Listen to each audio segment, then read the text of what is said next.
Assalamualaikum dan hai. Dalam video ini, kumpulan kami ingin membentangkan tentang peranan dan produk-produk yang kami bangunkan. Kumpulan kami terdiri daripada 5 orang ahli dan diberi nama Ojawa Studio. Seterusnya ialah peranan setiap ahli kumpulan kami. Pertama, Nurul sebagai editor, FARAH ADIBA dan PUTERI sebagai storyboard maker. Seterusnya, Siti NurFatiha sebagai web developer dan saya, NURSHAHIRAH, sebagai script writer. Saya akan memberi pengenalan video bagi tugasan video pendek. Tajuk bagi video kami adalah Syurga Makanan Tradisional Mengikut Negeri di Malaysia. Jenis video yang kami pilih adalah informatif video. Video kami berkisahkan tentang pengenalan makanan tradisional pada masyarakat dalam dan luar negara. Pada masa yang sama, video ini juga memberikan pendedahan tentang kepelbagaian makanan tradisional yang terdapat di negeri-negeri dalam Malaysia dan bahan utama yang digunakan untuk melengkapkan makanan tersebut. Contohnya, nasi kerabu antara makanan tradisional yang berasal dari negeri Kelantan dan dimakan bersama ulam-ulaman, solok lada, budu dan sebagainya. Terdapat 3 bahagian dalam langkah-langkah pembangunan video. Bahagian yang pertama, pre-production, iaitu menulis skrip dan mengolah video. Bahagian kedua, production, membuat rakaman suara dan menyunting video. Bahagian yang ketiga, post-production, iaitu mengeksport video. Langkah yang pertama, skrip ditulis mengikut dialog dan mesej yang ingin disampaikan kepada penonton. Langkah kedua, papan cerita diolah menggunakan gambar dan ilustrasi yang bersesuaian bagi menggambarkan susunan jalan cerita video. Langkah ketiga, skrip dibaca dan dirakam untuk dijadikan sebagai medium bunyi di dalam video. Ianya berfungsi untuk menyampaikan mesej kepada penonton di dalam bentuk audio.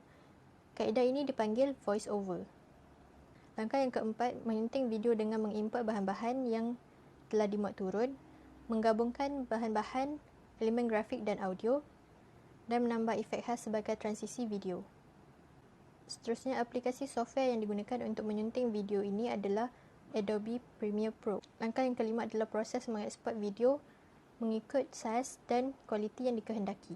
Saya akan menerangkan tentang pengenalan website. Okey, maksud website atau laman sesawang ialah tempat utama untuk halaman website ataupun web page yang berkait antara satu sama lain dan boleh dicapai melalui halaman utama iaitu homepage dengan menggunakan browser. Okey, tema website kami adalah tema minimalis iaitu simple dan mempunyai banyak maklumat yang kami sampaikan. Dan tujuan website kami ialah untuk memperkenalkan makanan yang ada di setiap negeri. Dan ini akan menarik masyarakat untuk mencuba makanan yang ada di Malaysia. Saya selaku pembangun laman web ingin menerangkan langkah-langkah dalam membangunkan laman web. Langkah yang pertama, mendaftar untuk akaun Wix atau buka akaun Wix. Untuk membuat laman web dengan Wix, kita perlu mendaftar akaun terlebih dahulu. Buka laman utama Wix dan pilih Get Started. Dan kemudian kita diminta untuk memasukkan alamat email atau membuat akaun tanpa menggunakan alamat email. Langkah yang kedua, pilih template laman web Wix. Untuk memulakan dengan Wix Editor, tekan pilih template. Kemudian, untuk mencari reka bentuk yang sesuai dengan laman web, kita dapat menyaring template mengikut kategori dan kita juga dapat melihat setiap template dalam mood demo. Setelah menemui template yang sesuai dengan projek, pilih Edit. Langkah yang ketiga, tambahkan elemen dan fungsi laman web. Pada fasa ini, kita boleh menukar latar belakang, menambah gambar, video dan sebagainya. Langkah keempat merupakan fasa terakhir iaitu fasa penerbitan laman web. Untuk menjadikan laman web kita dapat diakses secara terbuka, caranya ialah klik menu Publish. Ia akan keluar kotak yang mempunyai URL laman web kita. Sebelum Wix menerbitkan laman web, langkah terakhir dalam proses ini adalah membuat subdominan sendiri atau menyambungkan dominan khusus. Akhir sekali, tekan butang Publish Now dan kemudian kita boleh berkongsi URL laman web kita kepada rakan-rakan kita.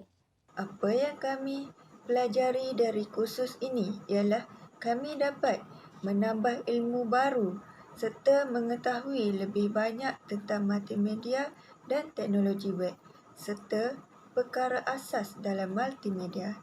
Contohnya, kami telah berjaya menghasilkan video serta website yang menarik tersebut.